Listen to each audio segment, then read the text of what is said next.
How to Pray series. How to Pray Concerning Court Case. Episode 1.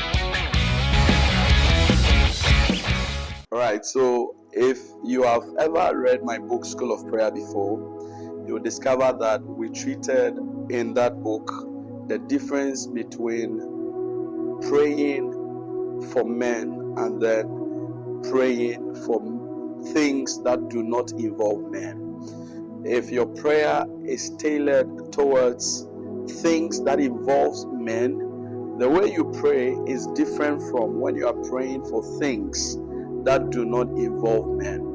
And I gave so many examples, and that is why I encourage you to get that book, and it will be a blessing unto you. Now, this video is tailored towards how to pray concerning a court case.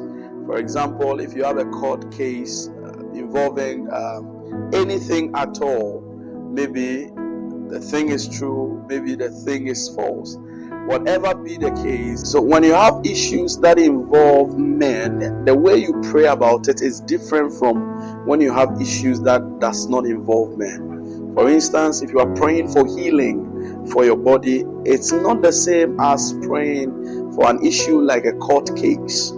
One of the things that you should all the time know is that when it has to do with things that involve men, one, emotions are involved. Two, the human will is involved. And so the way you pray it is way different from the way you would normally pray for things that do not involve men. And so in this video, I'm going to talk about how to pray as a believer, how to pray as a prayer warrior, how to pray for yourself in case you have a police case, in case you have a loved one who is involved in the law.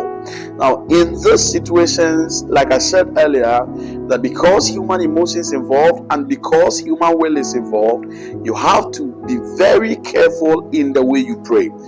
This is because if you are a student of history, realize that there are so many people that have been jailed wrongfully. There are so many people in Brazil, in America, in Philippines, in different part of the world who have gone to jail and yet they were not guilty. And so sometimes human beings can get into error. Sometimes the evidences may not be right. Sometimes the evidences may be tempered with. Yes. So you have to be careful in knowing how to pray if there is a court case. Now, this is why the supply of the Spirit comes in handy. This is why the Bible teaches us what is called supplication.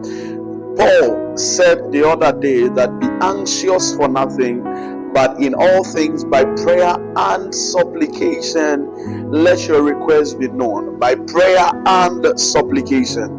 The word supplication simply means the supply of the Spirit. There is a realm in prayer where human beings cannot resist the conviction that comes from the Spirit of God. There is a realm in prayer where people will do for you what they normally would not do for you.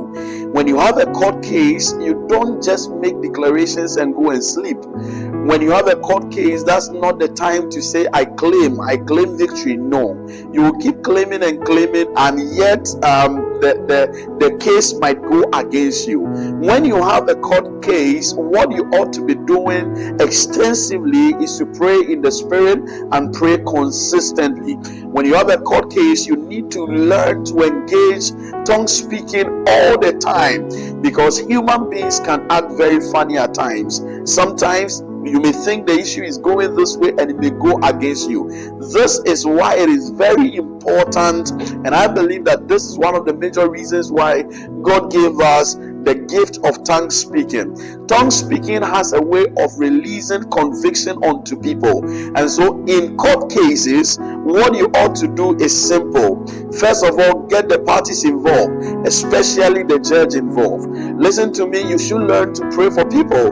The other day, Paul taught us that prayers should be made for all men, including kings. Everybody can be prayed for. And yes, that judge ought to be prayed for. I don't know if you are the defendant or I don't know if you are the accused. But whichever way, when it has to do with court case, you should come to the place where everybody involved, you have their names. Yes, you need to get their names. You need to get the people involved their names. Sometimes if you're very spiritual and you can access their pictures of the people, you have to get all of them, and then you ought to be praying for them. You ought to be praying for them. You ought to be praying not just any prayer, but you ought to be praying in tongues for them. Like I said earlier, human will can be very evil sometimes.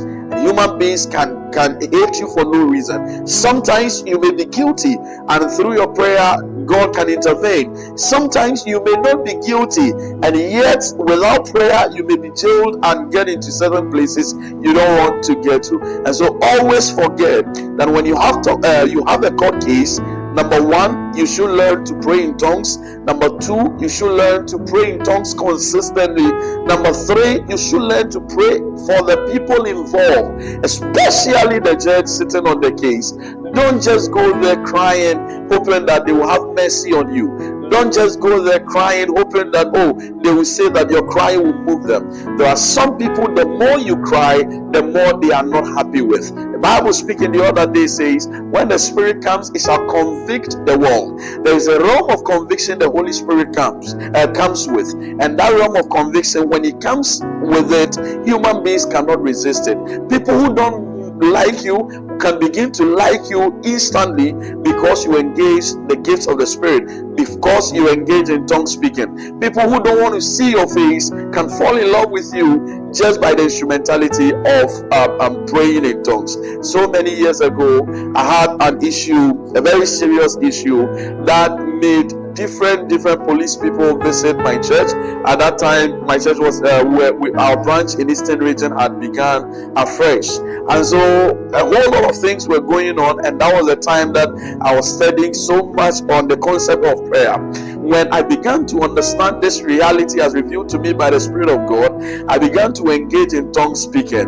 And I remember the very same day that they were supposed to go to the court, I was guilty. I knew that I was guilty of the whole thing. I knew that I was at fault. I was just finding different ways and means to make sure that we settle the issue out of court.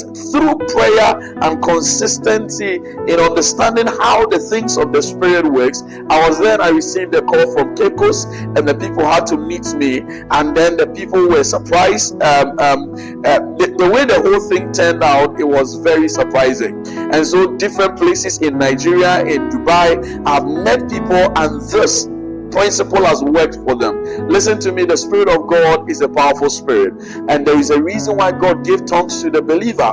When you check Mark chapter 16, when he was speaking about the things that follows the believer, he says, these signs are followed them that believe. You see, in my name they shall cast out devils. But in mentioning them, one of the cardinal things he spoke about is they shall speak with new tongues. There is a reason why God gave you tongue speaking. And I'm telling you, child of God, that by engaging tongue speaking, victory can be yours in the court. Victory can be yours in everywhere that you find yourself. Yes, in a court of public opinions, people can have all they want to say about you. But if you want the court to be on your side, if you want the judge to be on your side, trust me, tongue speaking works, especially if you get the people involved and you committed, dedicated, with focus and rapt attention, focus on praying for them. You will be surprised. Your heart desires will be done for you, and what you're looking for is what you will achieve. Trust me, do this and you'll find so many testimonies. It's not just court issues, but different issues that involve men. Know how to pray about it. If you want to get in touch with me, just send a message to +233 240 545700. And it's going to be a blessing. We'll have a communion, we'll have a chat, and you will love it. How to Pray series with Reverend Som Fianco. Audio Jungle.